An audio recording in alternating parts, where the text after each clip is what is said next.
अस्सलाम वालेकुम बच्चों, भली का 9th क्लास की फिजिक्स के चैप्टर नंबर 3 डायनामिक्स में आज हम पढ़ेंगे momentum in terms of force. Momentum in terms of force का मतलब है फोर्स के लिहाज से मोमेंटम की स्टडी करना। अब फोर्स के लिहाज से मोमेंटम की स्टडी कैसे? जैसे कि इंसानों के बारे में कहा जाता है कि इंसान जो है वो बंदरों से इवॉल्व हुए हैं। ठीक है, इस तरीके से ये जो हम स्टडी कर रहे हैं ना कि जो इंसान है वो बंदरों से इवॉल्व हुए हैं, ये साइंस के लिहाज से स्टडी कर रहे हैं इंसानों की। लेकिन इस्लाम के लिहाज से अलग हिस्ट्री है इंसानों की कि इंसान कैसे पैदा हुए, ये दुनिया कैसे पैदा हुई। तो ये दुनिया, ये कायनात कैसे वजूद में आई, ये साइंस के हिसाब से अलग थ्योरी है, इस्लाम की जो है वो अलग है। तो हम जब स्कूल में ये सब पढ़ते हैं तो वो साइंस के हिसाब से पढ़ते हैं, और जब जो मौलाना साहब हमें बताते हैं या जो हमारी किताबों में लिखा हुआ है, पाक किताबों में, वो इस्लाम के हिसाब से। तो इस तरीके से पहले हम मोमेंटम पढ़ रहे थे मास और वेलोसिटी के हिसाब से, यहाँ पर हम मोमेंटम पढ़ेंगे फोर्स के हिसाब से। यानी फोर्स का मोमेंटम पे क्या असर होता है। क्या फोर्स मोमेंटम को बढ़ाता है या फोर्स मोमेंटम को घटाता है। तो ये जानने के लिए आपको समझना होगा। अच्छा, इतना तो हमें पता है कि जो मोमेंटम है वो प्रोडक्ट है मास और वेलोसिटी का। मोमेंटम जो है वो प्रोडक्ट है मास और वेलोसिटी का, और मोमेंटम डिपेंड करता है वेलोसिटी पे। वेलोसिटी ज़्यादा तो मोमेंटम ज़्यादा, वेलोसिटी कम तो मोमेंटम कम। अब ये जो फोर्स है ना, ये इफ़ेक्ट करता है वेलोसिटी को। ये वेलोसिटी को इंक्रीज़ भी कर सकता है और डिक्रीज़ भी कर सकता है। जैसे फ़र्ज़ करें एक बॉल जो ज़मीन पे पड़ा है जिसकी वेलोसिटी 0 है और रेस्ट में है। अब उस पर फोर्स लगाया तो उसकी वेलोसिटी इंक्रीज़ हो गई, 5 हो गई, 10 हो गई, जितनी भी होगी वेलोसिटी इंक्रीज़ हो गई। 5 से 0 से फ़र्ज़ करें 5 हो गई, यानी वेलोसिटी क्या हो गई, चेंज हुई, इंक्रीज़ हुई है। या बॉल आ रहा था, उसको फोर्स लगाकर हमने उसको रोक दिया, वेलोसिटी क्या हो गई, डिक्रीज़ हो गई। अब ये जो फोर्स वेलोसिटी को डिक्रीज़ कर रहा है, इंक्रीज़ कर रहा है, इसका मतलब ये है कि जो फोर्स वो मोमेंटम को इंक्रीज़ और डिक्रीज़ कर रहा है।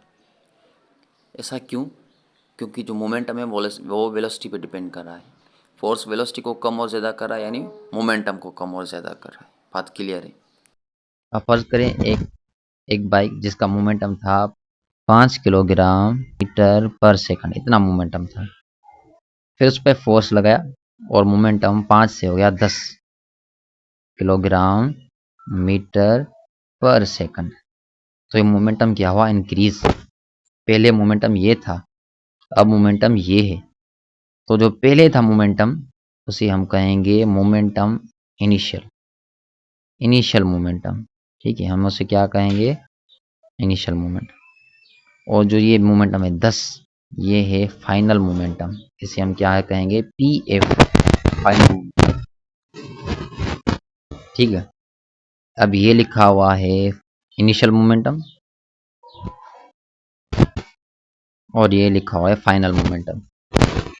इनिशियल मोमेंटम बराबर है मास और मास मल्टीप्लाई बाय इनिशियल वेलोसिटी। अब अगर आप फोर्स लगाएंगे ना तो मास सेम ही रहेगा, ना मास इंक्रीज होगा ना डिक्रीज। तो मास हमने यहाँ पर जो है एम दोनों जगहों पर सेम लिखी। यहाँ पर भी एम है, यहाँ पर भी एम है। लेकिन यहाँ पर जो वेलोसिटी है वो आई है, इनिशियल वेलोसिटी, और यहाँ पर जो वेलोसिटी है वो फाइनल है। क्योंकि वेलोसिटी पहले कम थी, अब वेलोसिटी चेंज है, तो एक पहले वाली और एक बाद में, लेकिन मास सेम रहेगा। ठीक है, क्लियर है। अब मोमेंटम में चेंज कितना आया है, हमने ये तो पढ़ा कि जो फोर्स होता है वो मोमेंटम में चेंज लाता है, तब्दीली लाता है। तो पहले मोमेंटम 5 था, अब 10 है। तो जो तब्दीली आई है वो 5 की आई है। और ये हमें कैसे मालूम हुआ, ये हमें ऐसे मालूम हुआ कि 10 में से हमने 5 माइनस कराए तो हमें जवाब मिला 5 का। तो मोमेंटम में जो चेंज आया वो कितना आया है, 5 किलोग्राम मीटर पर सेकंड। और ये हमने कैसे मालूम किया, ये हमने ऐसे मालूम किया कि फाइनल मोमेंटम जो कि 10 है उसमें से माइनस कराया इनिशियल मोमेंटम जो कि 5 है। ठीक है, तो चेंज इन मोमेंटम मालूम करने के लिए हम क्या करते हैं, फाइनल में से इनिशियल माइनस कराते हैं। अब फाइनल मोमेंटम की इक्वेशन आपको पता है, ठीक है, ये फाइनल मोमेंटम की ये वाली final momentum is equal to m we f. ठीक है, फिर यहाँ पर माइनस की निशानी, तो यहाँ पर 1 मिनट,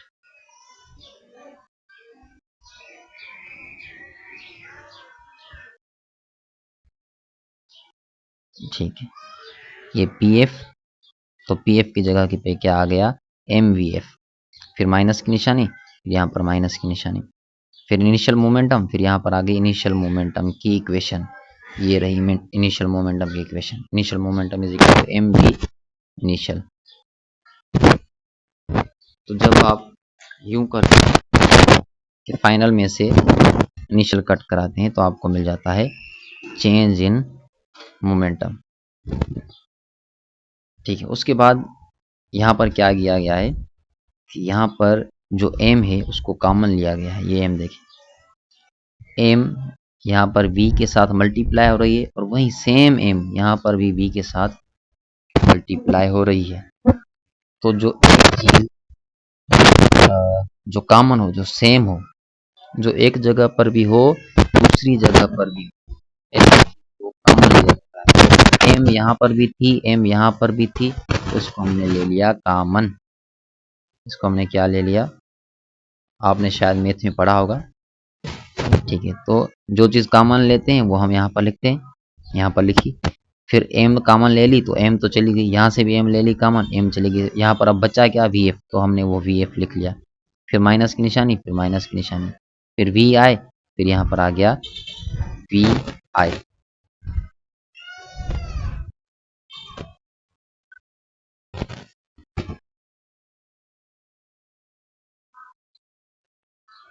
अच्छा, उसके बाद हमने क्या किया,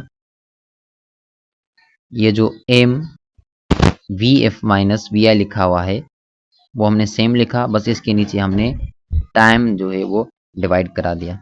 अगर हम इक्वेशन के इस साइड पे टाइम डिवाइड कराएंगे तो इक्वेशन की दूसरी साइड पे भी हमें टाइम डिवाइड करवाना पड़ेगा। तो ये दूसरी साइड, इसके नीचे भी हमने टाइम जो है वो डिवाइड करवाया है।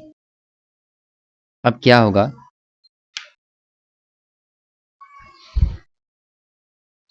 कि जो v F minus we i upon time होता है ये बराबर होता है एक्सेलरेशन। अगर आपको याद हो कि v F minus we i upon time is equal to acceleration, तो हम यहाँ पर क्या लिखेंगे, ये पूरा जो लिखा हुआ है एम के जो साइड में लिखा हुआ है v F minus we i upon t, इस पूरे की जगह पे हम ए लिख देंगे।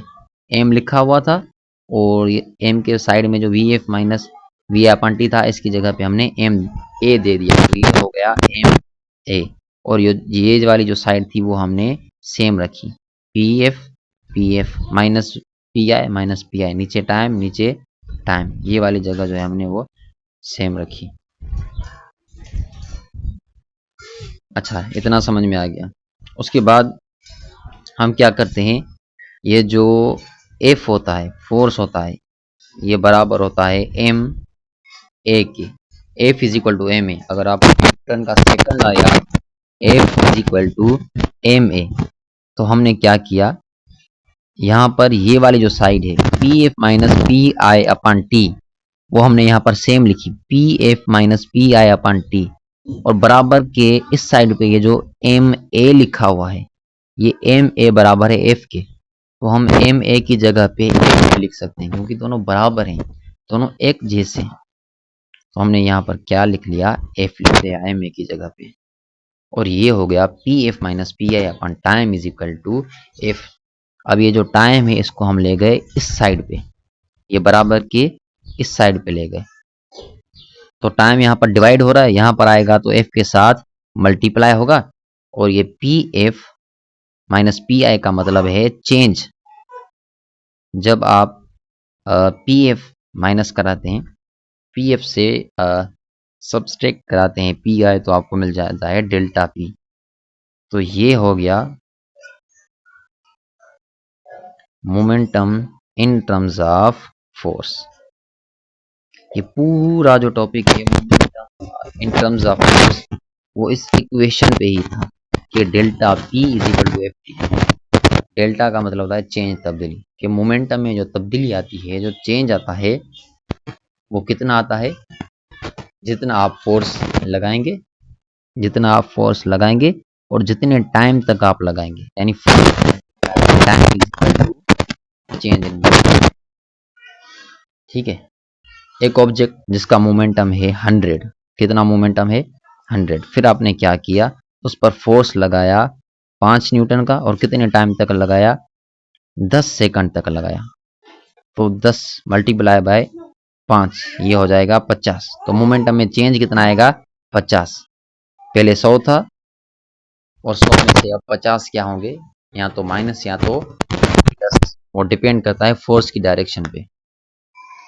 अगर हमने जिस डायरेक्शन में वेलोसिटी थी उसी डायरेक्शन में फोर्स लगाया है तो ये 50 इसमें ऐड होगा और ये हो जाएगा मोमेंटम 100 से 150। और अगर जिस डायरेक्शन में वेलोसिटी थी उसके बिल्कुल ही अपोजिट हमने फोर्स लगाया है, यानी जो चीज मूव कर रही थी वो इस डायरेक्शन में मूव कर रही थी और हमने फोर्स इस डायरेक्शन में, तो ये 50 जो है वो 100 से माइनस हो जाएंगे। लेकिन अगर वेलोसिटी और मोमेंटम और फोर्स दोनों की डायरेक्शन सेम है तो ये ऐड हो जाएंगे।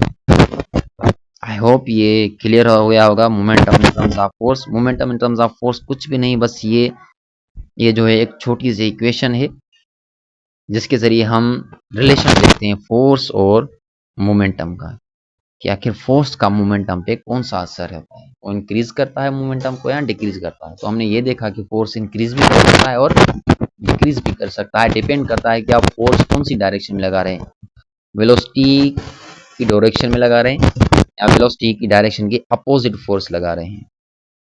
ठीक है, वीडियो को यहीं पर खत्म करते हैं, मिलते हैं अगली वीडियो में।